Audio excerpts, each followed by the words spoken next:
You almost cost me my life. What's good, Stush Gang? Welcome back to my channel. It's your girl Stushy. For all new followers, hey, how you doing? I appreciate having you guys be a part of the Stush Gang. For all my returning followers, welcome back. Happy to have you guys back to check out another video. So today will be a story time. Today's gonna be a story time video about the time that I peed my pants. If you're interested in watching, stay tuned for the video. If you haven't already subscribed, be sure to click that subscribe button. Be sure to click the notification bell button as well. That way you are notified every single time that I upload a new video. And also be sure to give the video a big thumbs up if you enjoyed the video at the end. So let's dive right into this story time. Let me tell y'all about the time that I peed my pants. Before y'all place judgments, before you guys judge me, before you guys even think about judging me, I'm sure you guys have peed your pants at least one time, okay? At least one time. And I'm not talking about when you were in diapers. We're not talking about those times. We're talking about in your childhood years, whether you were 5 or 24. I'm sure you've peed your pants. You're probably even still peeing your pants. I know some people that are still peeing their pants in this day and age. So let's not point fingers now, okay? We are family. We're a gang and we stick together. We stick together. So, with that being said, this occurred in elementary school. And I know you guys may think elementary school, okay, maybe people are still peeing their pants. No, girl. It was probably like 5th grade, okay? This is not middle school that I'm talking about. I really don't remember the exact age. I really don't remember the exact age, but I know it was in elementary school.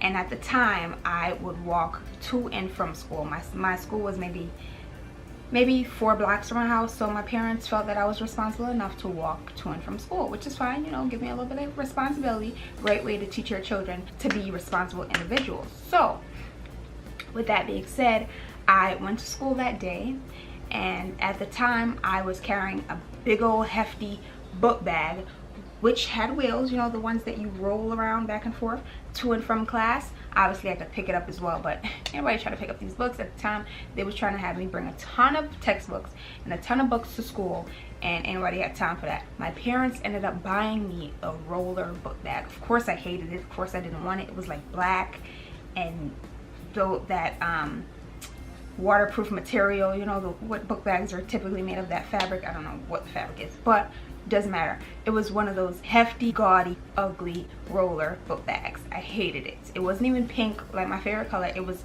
black and it was just ugly. So I would roll that to and from school every single day, right?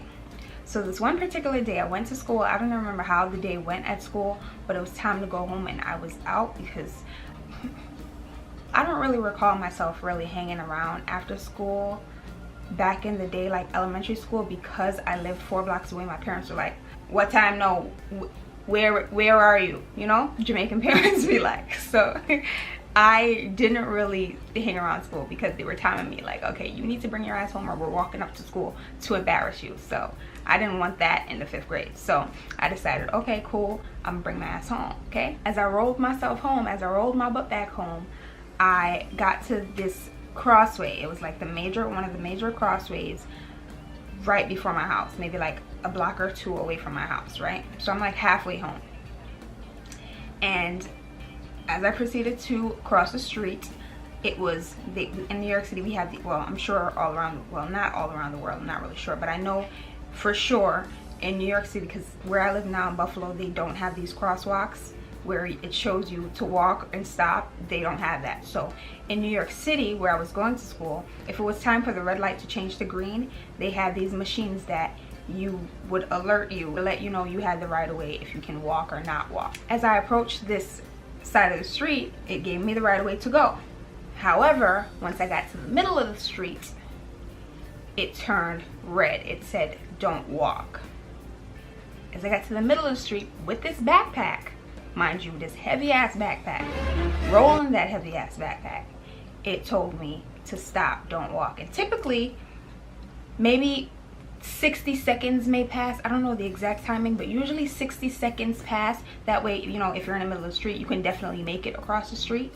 60 seconds typically pass before the light actually changes. I figured I had 60 seconds before the light would actually change. No, honey boo boo, I did not have 60 seconds. I had literally 1 second. Fast forward 5 minutes later, miraculously I'm on the other side of the street with no recollection of how I got to the other side of the street, mind you. Turns out, I got a bad feeling about this. I already peed my pants. I was laying in the middle of the street with that bum ass backpack, mind you, with that bum ass backpack, pants peed as a 5th grader, and the cars were driving around me. No one got out like, hey ma'am, are you okay? No. But somehow I ended up on the other side of the street. Apparently there was this girl that I went to school with. I still remember her name. Her name was Taylor. Taylor, if you're watching this, shout out to you. Shout out to you. Shout out to you because you damn near saved my life. Taylor, my undershirt is showing. That's really annoying, pet peeve. But so Taylor and her mom were walking alongside the street when they saw me in the middle of the street. So apparently they stopped traffic, picked me up, brought me to the other side where I was clear of being hit from oncoming traffic, and walked me home. So at this point, I'm like 2 blocks away from my house. I'm shook in. Shook in. I don't even know if I was crying. I just know that I was really frightened, honestly. I remember being extremely frightened. I remember like not knowing what was going on, how I got to the other side of the street. Okay, what just happened? So they walked me home. They ended up walking me home. At this point, I think, did I have keys at that time? I don't know if I had. I don't think I had keys at that time. Someone was always home at that time. So my grandma ended up opening the door. She's like, Hey, what happened? obviously you bring these 2 random people to my house. What's going on? What happened? Are you okay? So she was frantic, like, what you know, what happened? And they explained the story to her, because at this point I can't even speak. Like, I'm literally in shock. Like, I'm literally shaking. So still shaking after walking 2 blocks home, mind you. She's like trying to calm me down, like, are you okay? Da da da. And I feel like I just blanked out. Like, I didn't really know what was going on. I didn't know how to respond, because it's like, this is a near-death experience if you think about it. Like, you're laying in the middle of the street at, well, I had to be like 10 maybe, I think, at that age. I don't know what age I would be in 5th grade, but I think I was like 10 or something like that. So she ended up giving me sugar to eat, which is the weirdest thing. I guess maybe she felt like my blood sugar fell, so she needed to give me something to raise it back up. I don't know, because I was in shock. Some Caribbean thing. I don't really know why she gave me sugar, but that's my assumption. So she gave me sugar to eat to try to like calm my nerves, try to get me, you know, to explain what had happened. But it was at home that I realized I peed my pants. She was like, why are you wet? And I'm like, huh? Wet? I looked down and my pants were wet. Like, I peed my pants. And as you can imagine, obviously in a frightening situation, you're either gonna shit yourself, pee your pants, have a seizure. Like, I don't know, but thank God it wasn't me shitting my pants or me having a seizure. I'm happy that I peed my pants if I had to do something, because girl, to walk home with shit and you got 2 people walking you home is like, Hell no! No, that is not cute. So I don't know if they knew that I peed my pants. They probably knew, but they understood because they saw everything played out. They told me, like, we saw everything play out. We saw you, you know, about to cross the street. I guess I just fell, like, I blanked out, like, oh my gosh. I think the cars just started to go, and I just like blanked out instead of like running. Or so thank God no one actually hit me. Thank God no one actually hit me, because girl, I wouldn't be here today to give y'all the tea. It was definitely a learning experience. Like, no one can tell me now how to cross the street. Like, I know when that car is about to, I know when the light is about to change.